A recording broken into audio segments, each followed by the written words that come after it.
कि अगर आप स्टिचिंग का काम करते हैं और आपकी स्टिचिंग में सफाई नहीं है, मतलब आपकी जो स्टिचिंग है वो सीधी नहीं होती है, तो आज की वीडियो आप लोगों के लिए है। अगर आप आज की वीडियो एंड तक देखते हैं तो मुझे विश्वास है अगर आपकी स्टिचिंग में सफाई नहीं है तो वो आपका काम काफ़ी अच्छे से होने लग जाएगा, परफेक्शन से।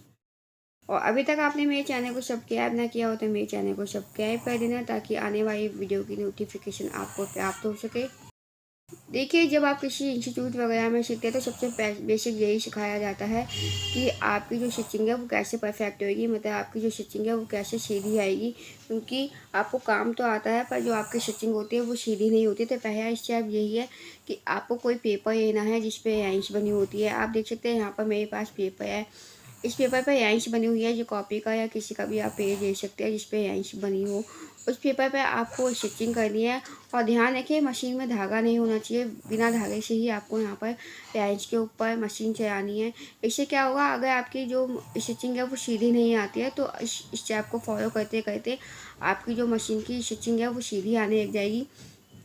और एक चीज़ का ध्यान है कि आपको एक दो पेज कंप्लीट कर देने हैं। इससे आपका जो परफेक्शन है, जो आपकी जो लाइंस है वो ऑटोमेटिक सीधी आने लग जाएगी इतनी प्रैक्टिस करने के बाद।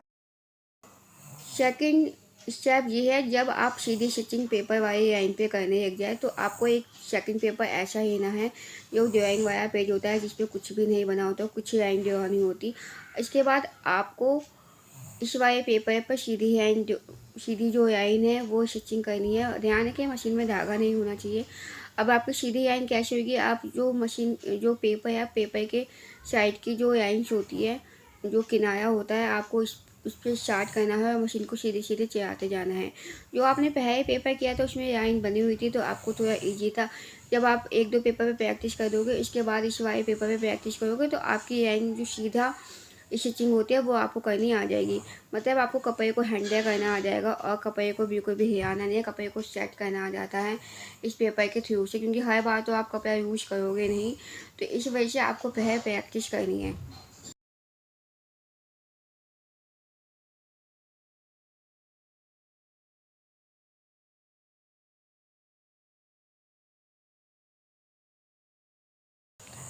अब इन दोनों पेपर्स के बाद आप करोगे तीसरा स्टेप। अब आपको वैसा ही पेन पेपर लेना है जिसमें कुछ ना बना हो, और इस पर कोई वेव या जैसे भी आप डिजाइन बनाना चाहते हैं वैसा आप पेपर पे लाइन या कोई भी शेप ड्रॉ कर सकते हैं। यहाँ पर मैंने वेव शेप बनाई है, तो उसी वेव शेप में मैं यहाँ पर स्टिचिंग कर रही हूँ, मशीन चला रही हूँ।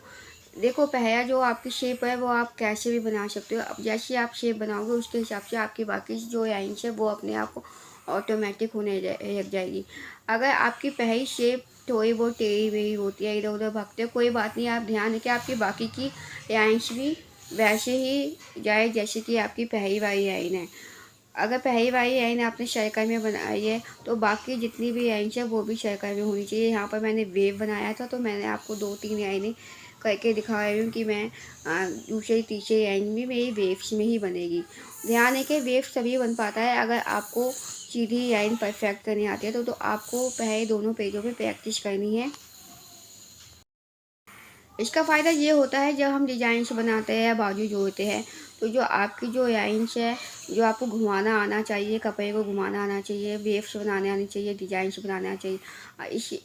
इसकी प्रैक्टिस करने से आपको वो डिज़ाइंस बनाने आ जाते हैं, बाजू को घुमाने आ जाता है, और कहीं पे घुमाव होता है तो वहाँ पे सिलाई करने आ जाता है।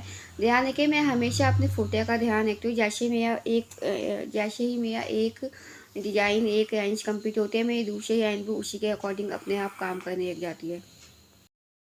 इसके बाद हम करेंगे तीसरे स्टेप की बात। तीसरे स्टेप में मैंने यहाँ पर कपड़े का यूज़ किया है।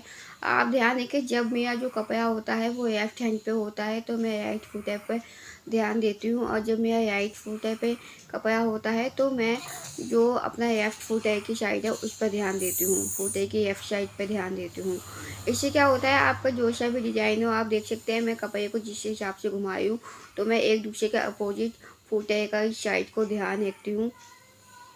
तो अगर आप फुटे पे भी ध्यान देते हैं तो जो आपका डिजाइन है और जो आपकी लाइन है ऑटोमेटिक सफाई से आने लग जाती है। आपका जो स्टिचिंग का काम है वो परफेक्ट होने लग जाता है। अब चौथा स्टेप ये है कि आपको प्रैक्टिस करनी है। जब हम बड़े इंस्टीट्यूट में किसी में एडमिशन लेते हैं, स्टिचिंग का कोर्स करते हैं तो यहाँ पर बेसिक चीज़ें सिखाई जाती है। और जब आप किसी छोटी जगह पे कुछ सीखते हो तो वहाँ पर आपको सिर्फ सीखने की जगह रहती है कि हम ये गैस बनाने लग जाए, तो आप जो बेसिक होते हैं उस पर ध्यान ही नहीं जाता है।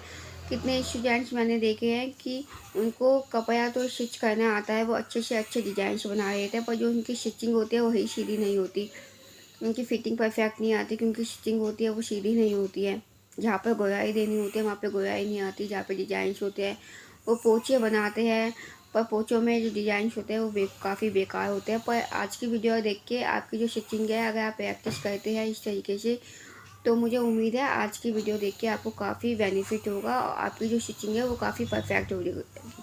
और अगर आपको आज की वीडियो पसंद आती है तो मेरे चैनल को सब्सक्राइब करना ना भूलें, वीडियो को शेयर करना ना भूलें, लाइक करना ना भूलें। अगर आप चाहते हैं मैं किसी टॉपिक पर वीडियो बनाऊं तो आप उस टॉपिक को मुझे कमेंट कर सकते हैं। Thank you.